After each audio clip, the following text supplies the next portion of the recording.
Hi there, I'm Lynn Keddy, and thanks for joining me. I like to paint expressively, and I come on and do these videos to share my knowledge that I've gained over the years with you. There's so much stuff out there that's really confusing, I found. So I'm trying to simplify it, really. That's all I want to do. And for us to have fun when we're painting, because otherwise, what's the point? Um, Today, I'm going to talk to you about a limited palette and how useful it is to get to grips with it and what wonderful colours you can mix.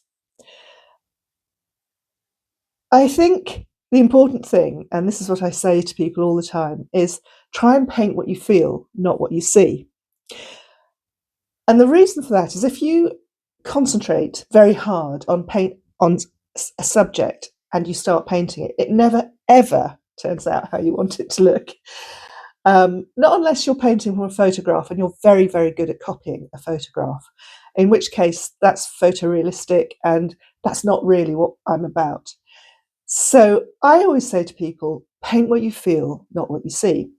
And one of the things that they always say back to me is, how do you do that? Well, there are lots of techniques. And once you've used these techniques a few times, you will start to get into it and you will start to understand how you can sort of switch off your brain and then just play. And it really is about playing and experimenting. And it's like a journey, and the journey is just as exciting as the finished painting. Working in a limited palette is a very useful way of keeping your work simple. I'm going to show you an exercise just now where you will develop your colour mixing skills. I've shown you the colour wheel, and that's just the beginning, if you like. It is your magic tool, but from there you can develop your colour mixing. I think colour mixing is like alchemy. It's magical. You can mix so many gorgeous colours with just a few base colours. I'm going to choose two colours, two of the primaries, and use black and white to mix up as many colours as I can from just those colours. And it's super fun. You'll see colours that you think, wow, where did that come from? And it will help you when you paint and when you decide a colour palette to keep it simple, because you know from that colour palette you will be able to mix lots of colours. I'm going to choose alizarin crimson and cerulean blue, two slightly unusual colours that I've never used together in this exercise. So it's going to be as much of an experiment for me as it is for you guys. So let's get mixing. Right, I've got cerulean blue, alizarin crimson, titanium white, and a black. It doesn't matter which black you use for this particular exercise. Right, so I'm just going to put out with my palette knife a tiny bit of the cerulean, such a difficult word to say, blue on my piece of paper. Quite a cool blue. Alizarin crimson, quite dark. I'm going to put some out here. Makes I'm going to put it pretty close actually, a very cool red. What happens if I mix those two together? I once went on a workshop at the St Ives School of Painting, and our tutor said you can mix a really beautiful black, almost black. It's called a chromium black. That's when you use two colours to simulate a black. So here I'm just going to pop that down. It actually makes, as you can see, a purple, but it's a very dark value. Now I can make that darker by adding a tiniest bit of black to it, can't I? That's desaturating it. That's darker. It's not pure black, and I can show you that it's not pure black because I can now add a little bit of white, and you can see this beautiful grape colour, sort of a greyish. Actually, it's almost like Payne's grey. I wonder if that's how they mix it. And then I'm just going to try different mixes of those two colours. So that's more red The red seems to be much stronger than the blue. And I'm going to put it next to the alizarin crimson and see what I get. And you can see there I've got a more richer sort of violet, and I can add more blue to that, not too much. Don't know which one I'm working on now, so I've lost track already. Let's put a bit more in. Now I'm getting a lovely lighter, bluer violet. Let's add more, see what happens. Now you're getting a really gorgeous looking purpley lavender colour. It's getting bluer, and the colour is just sort of gorgeous, isn't it? I always think cerulean blue by itself is a bit kind of sort of in your face, really, isn't it? But if you start mixing this, just this one colour, that's not much different actually. Just added a bit too much red. Let's get a bit more blue into there. If you just mix one colour into it in degrees, you just start getting all these gorgeous colours. It's not changing that much. Let's put more in, see what happens. Staying very similar. So now probably what I want to do is I want to just add a tiny bit of that mix to the blue that I've got left on my palette there and see what happens. And that becomes much bluer. So it's all a matter of degrees, really. So we've gone from that blue to this blue by mixing it with a little bit of alizarin crimson.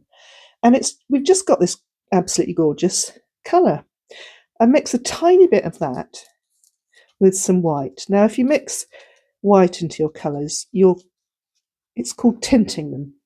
So if I mix some white into that, I've got a lovely pale blue.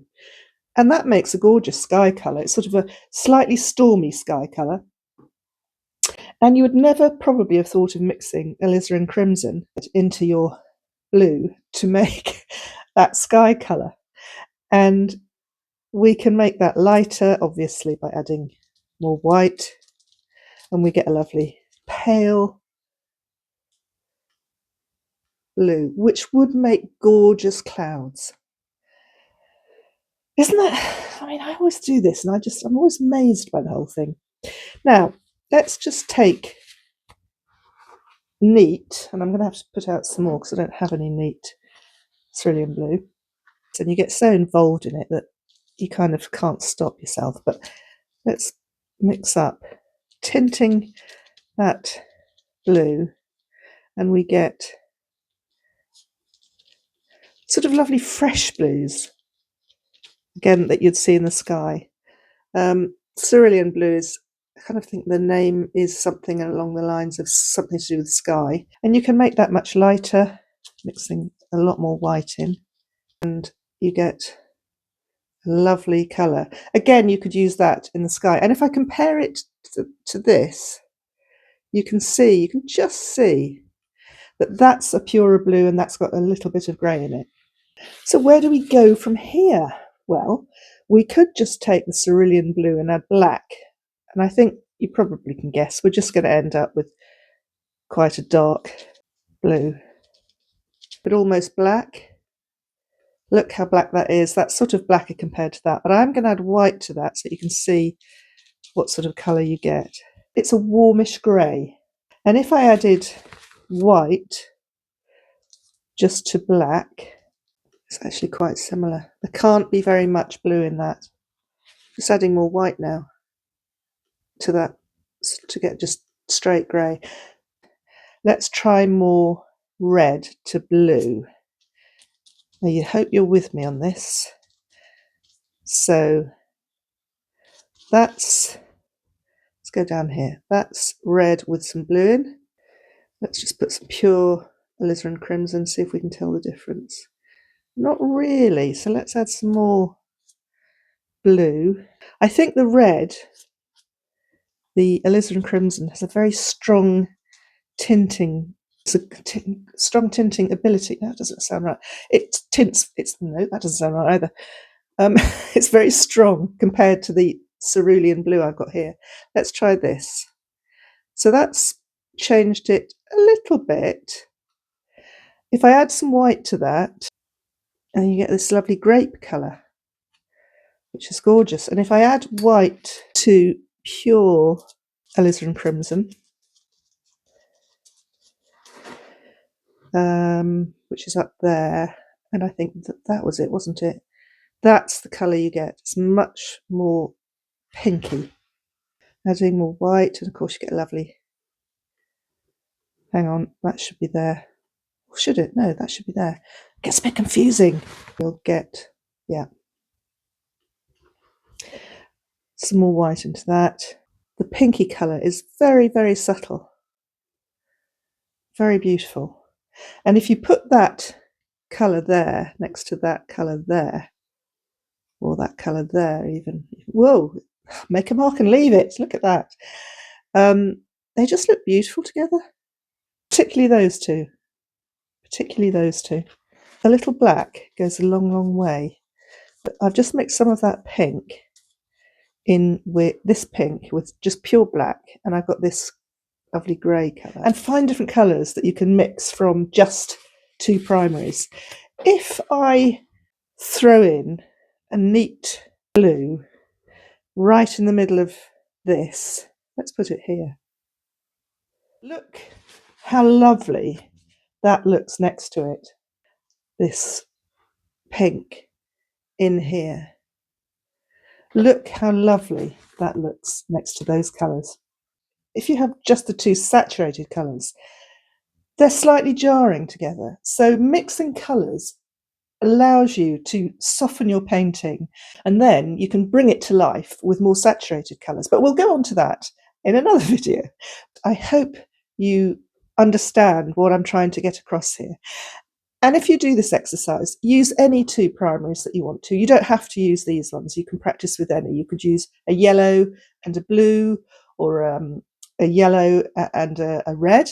So you'll get lots of lovely oranges. Yellow and a blue, you get lots of lovely greens. I hope you enjoyed this video. Thanks for watching, and I'll see you again soon. Bye for now.